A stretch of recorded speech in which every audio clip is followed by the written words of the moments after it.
Atomic size हो गया, अपना कॉन्ट्रैक्शन हो गया, और अब हम आगे आते हैं आयनाइजेशन एनर्जी पे। ज्यादा नहीं, 45 मिनट और, अब से 45 मिनट और, उसके बाद खत्म हो जाएगा भाई जी, 45 मिनट और।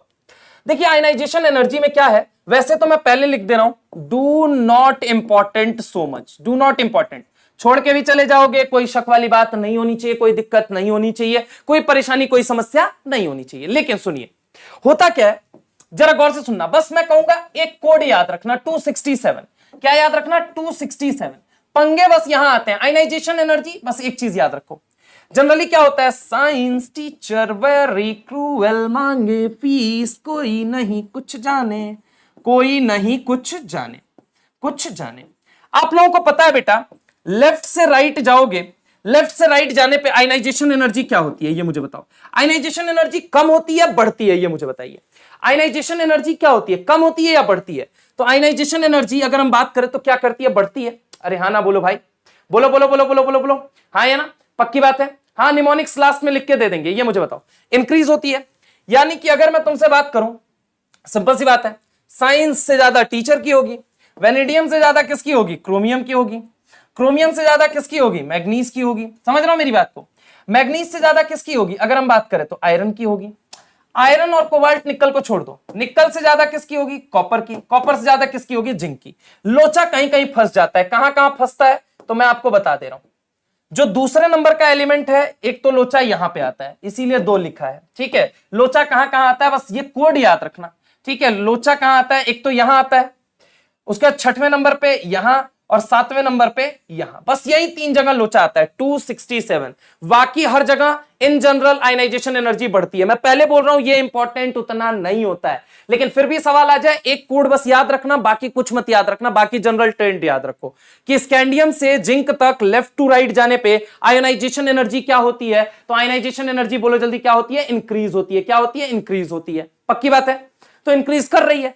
प्रॉब्लम कहां कहां आ रही है, एक तो दूसरे नंबर पे प्रॉब्लम आ रही है, एक दूसरे नंबर पे कि टाइटेनियम का वेनेडियम से ज्यादा हो जाता है। पहला पॉइंट लिखा हुआ है आपके नोट्स में, अगर आप ढंग से देखें तो टाइटेनियम का वेनेडियम से ज्यादा हो जाता है, पहला एक प्रॉब्लम यहां आता है।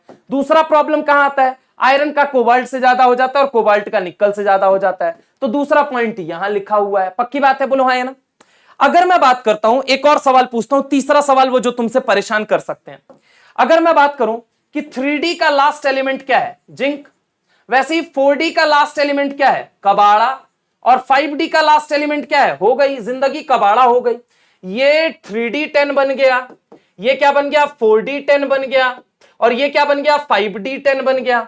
आपको मैंने बताया भैया जी, लेफ्ट टू राइट आप अगर जाएंगे तो लेफ्ट टू राइट जाने पे आयनाइजेशन एनर्जी बढ़ती है। तो 3D में सबसे ज्यादा जिंक का होगा या नहीं होगा, बोलो सोच के।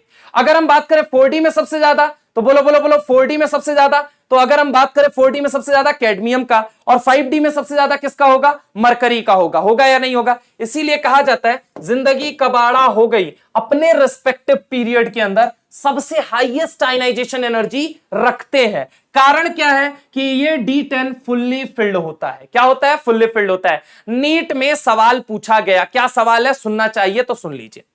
देखिए सवाल क्या पूछा गया, सवाल क्या पूछा गया, ionisation energy increases along each series, होती है या नहीं होती है, ये मुझे बताओ। लेफ्ट टू राइट जाते हो इस सीरीज के अंदर, चाहे वो 3D हो, चाहे वो 4D हो, चाहे वो 5D हो, क्या इंक्रीज होती है या नहीं होती है, आयनाइजेशन एनर्जी इंक्रीज होती है या नहीं होती है, होती है, ठीक है, बहुत बढ़िया, इंक्रीज होती है, मान लिया आपकी बात, मान लिया आपकी बात, इंक्रीज होती है। चलो, increase along each series of transition metal from left to right, however small variation occur, छोटा मोटा तो होता रहता है यार, कैसे होता रहता है, देखो टाइटेनियम को देखो, वेनेडियम को देखो, छोटा मोटा चेंज आएगा, आयरन को देखो, कोबाल्ट को देखो, अरे आ रहा है या नहीं आ रहा है भाई, आ रहा है या नहीं आ रहा है, बोलो हाँ या ना। तो अगर मैं आपसे यहां पे बात करता हूं, सुनो जरा गौर से, ionisation energy increases along each series, yes बिल्कुल सही बात है, of transition metal, okay, from left to right, अच्छा, हाउएवर स्मॉल वेरिएशन ऑकर। भाई साहब ये स्टेटमेंट मेरे को सही लग रहा है, तुमको क्या लग रहा है, तुम भी अपनी राय बताओ यार कमेंट के अंदर, तुम्हारी भी बात जाननी जरूरी है ना, बताइए बेटा जी। अब क्या करोगे यार, बस 40 to 45 मिनट्स की बात है, ठीक है, 40 to 45 मिनट्स की बात है, 40 to 45 मिनट्स, या फिर कहो तो 5 मिनट का ब्रेक दे दें, उसके बाद आ जाते हैं।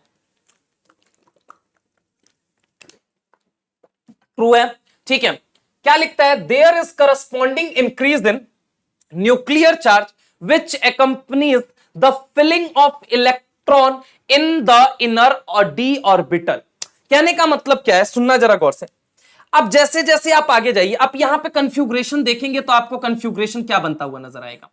कन्फ्यूग्रेशन इनर डी ऑर्बिटल में ऐसा क्यों हो जाता है, अचानक से अगर मैं आपसे बात करूं तो सुनो जरा गौर से।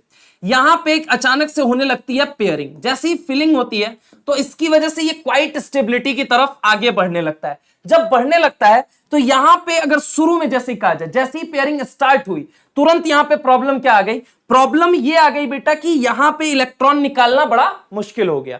क्यों मुश्किल हो गया, क्योंकि अब धीरे धीरे स्टेबिलिटी गेन ही कर रहा था अभी।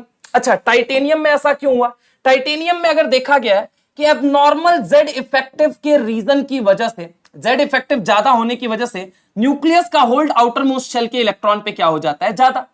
अब आयनाइजेशन एनर्जी है क्या, आयनाइजेशन एनर्जी इस आउटर मोस्ट शेल के इलेक्ट्रॉन को निकालने के लिए लगने वाली एनर्जी। अगर हम बात करें आयनाइजेशन एनर्जी, इस आउटर मोस्ट शेल के इलेक्ट्रॉन को बाहर निकालोगे तो न्यूक्लियस अपनी तरफ खींच रहा है।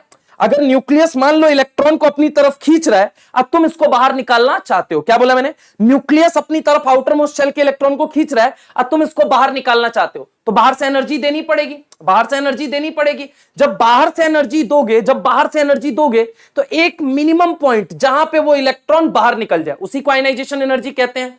शुरू में क्या होता है, जेड इफेक्टिव रीजन बन जाता है, जेड इफेक्टिव की वजह से उस पर होल्ड बहुत ज्यादा लगता है और होल्ड ज्यादा लगने की वजह से इलेक्ट्रॉन आसानी से बाहर नहीं निकल पाता है, and that is the reason यहां पे क्वाइट चेंजेस देखने को मिलते हैं। तो यही बात यहां पे कही जा रही है और ये बात भी क्या है, 100% ट्रू है। यानी कि मैं कह सकता हूं बोथ एसर्शन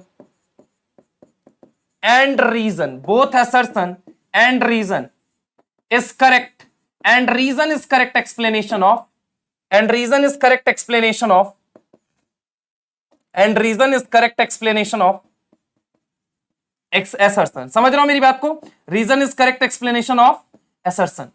पक्की बात है, यहां तक की बात क्लियर हुई या नहीं क्लियर हुई, ये मुझे बताओ, यहां तक की बात क्लियर है।